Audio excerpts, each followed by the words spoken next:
Hello, my name's Christina Fox and I'm one of the organisers of a big Halloween event that we run on our allotments every year.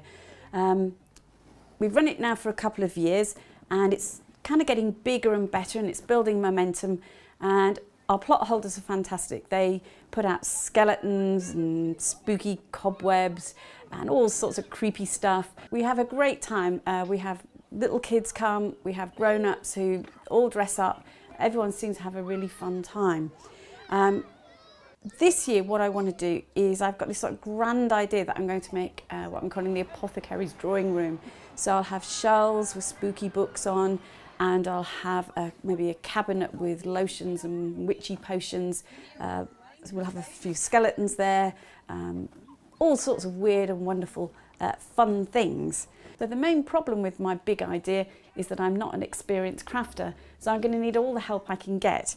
So I've set myself a deadline. I've got to get it all done by Halloween, so I've got 8 months in which to learn some new skills and to practice and hopefully get better at this so that I can complete my Apothecaries drawing room. I started off with a video on how I made this spooky book, so I hope you'll watch that one and give me some comments on how I can improve, but also I hope that you'll hit the subscribe button and follow me for the next 8 months as we lead up to Halloween.